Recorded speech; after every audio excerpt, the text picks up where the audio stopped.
Firstly, I would like to thank the organisers for making this hearing possible, to thank the other contributors, and a very big thank you to those that have helped with the vital funding to make my trip possible.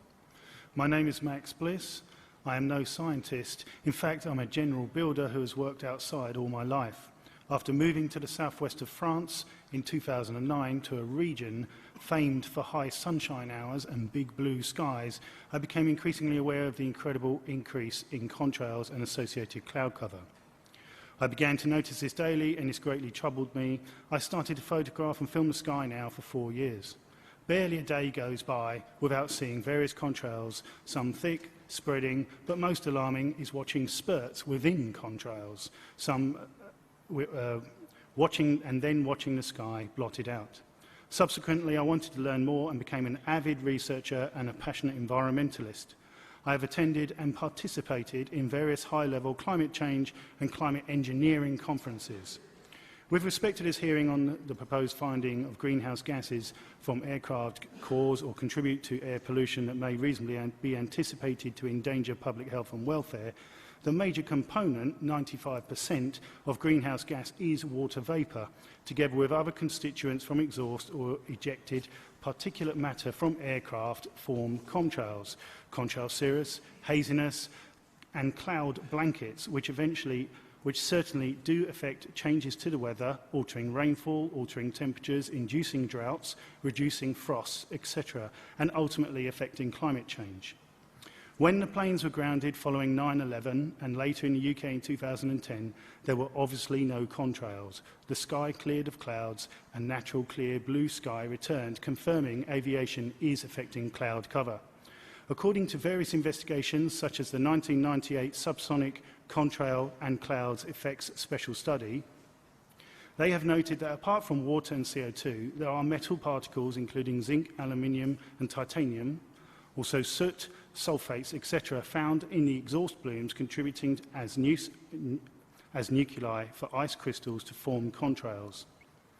A 2010 study for the Wright-Patterson Air Force Research Laboratory entitled Nano-Sized Aluminium Altered Immune Function opens the abstract with this sentence: on the basis of their uses in jet fuels, munitions, and the most likely scenario for aluminium nanoparticle exposure is inhalation. The UK Civil Aviation Authority responded to the concerns of fume incidents. The 2004 investigation into cabin air quality found that the peak particulate matter found in the air ducts was aluminium. Although the study does hypothesize that this may be from the heated engine lubricating oils contaminating the air supply via the air bleed valve, it is worthy to note that 50% of the cabin air comes from the atmosphere, and as planes often fly through contrails or the aerosols left by other planes, I feel investigation into the presence of nanoparticles in the troposphere from planes, although very difficult, must be initiated as soon as possible. Many hundreds of pilots and frequent flyers report debilitating illnesses linked to cabin air. Please refer to aerotoxic syndrome. There are many new studies emerging on the links with aluminium and Alzheimer's dementia and various other serious ailments in humans, animals, whales, fish, and even bees. Plants, trees, and all life is affected by aluminium toxicity. Recently, the media has announced that 1 in 3 seniors will die with Alzheimer's.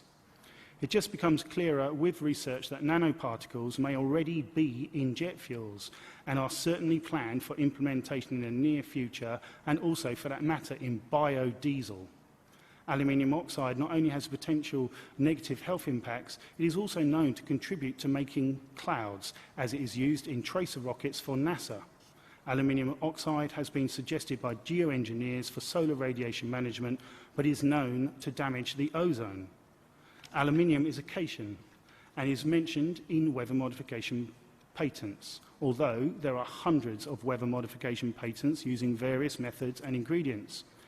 In a 1956 US patent 2756097 for weather control, the author states, "We have discovered that quantities of very dry superheated water vapour will disturb the thermal and electrical balances of cloud formation, causing dissipation or precipitation. We accomplished this process of our invention by injecting water or water solutions of ionic salts into heated exhaust gases of a power plant, such as internal combustion engine, jet engine, and the like. Through investigation into the huge disturbing increases in contrails, associated cloud covers, and changes to the weather, one will be left wondering if this indeed is intentional or deliberate, as the extra contrails and cloud generation is excessive in correlation with the increase in growing aviation use. I have taken pictures of nozzles in line with the engines on pylons. These are described as oil drain masks, but some patents of similar nozzles state other material can be evacuated from them. Even if oil was leaked out into the hot exhaust plume, smoke would be generated, and smoke is used for cloud seeding for weather modification. A 1970 paper by Wallace B. McRae on the possibility of weather modification by aircraft contrails, he describes how the ice crystals formed in contrails effectively can seed cloud decks below as ice crystals survive falling to lower cloud deck altitudes, increasing cloud cover as effectively as dry ice cloud seeding. McRae writes, possible consequences of this are considerable. In fact, it seems probable that one of the projects for modifying the global climate discussed by Fletcher in 1965, namely modification of cloud cover over the North Polar Basin by cloud seeding, is already underway. Up until the mid-1970s, documents suggest the establishment desire was to intentionally melt the Arctic sea ice, to free up shipping lanes, access rich resources, and open up vast regions of ice-locked land. And adversely, climate changes could likely be blamed on the anthropogenic global warming to instigate the beginning of global governance through United Nations Agenda 21 Sustainable Development Programme to create the New World Order. Interestingly, when one begins to research the history of weather and climate modification, it is surprising how far up the power structure the desire for developing a large-scale weather and climate modification program was, from Presidents Eisenhower, JFK, Johnson, onwards, with a high priority put on these possibilities. The Johnson administration was using weather modification for geopolitical leverage with India and Pakistan in 1967. Would we be naive to think that the interest just went away because of the NMOD treaty? Look up Owning the Weather 2025. In conclusion, pollutants from aircraft that need prohibitions such as sulfates or the use of any nanoparticles which can travel via the air from a source of combustion into life organisms is causing serious negative health impacts to many forms of life. This needs to be tightly regulated and ultimately stopped. The notion that the climate science is settled is often repeated over and over by interested stakeholders, such as those looking for lucrative funding in the burgeoning climate change arena, be it academics, politicians, or entrepreneurs looking for success or to get rich, or more darkly, hoping to implement a one-world government system. Climate has always had natural variability and weather extremes. However, these days, some weather extremes can be stimulated with technology.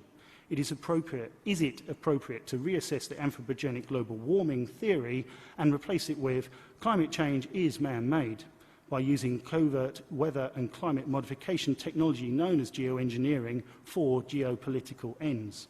We do not need to be scientists to observe the sky and see the obvious negative effects aviation is having and research the spiralling health impacts. Just start looking up and wake up. We do not consent to the use of weather and climate modification or the despotic New World Order. God bless and peace for all. Thank you both for your comments. I believe, unless there's additional registrants that have come in since a few minutes ago, we have concluded our hearing for today.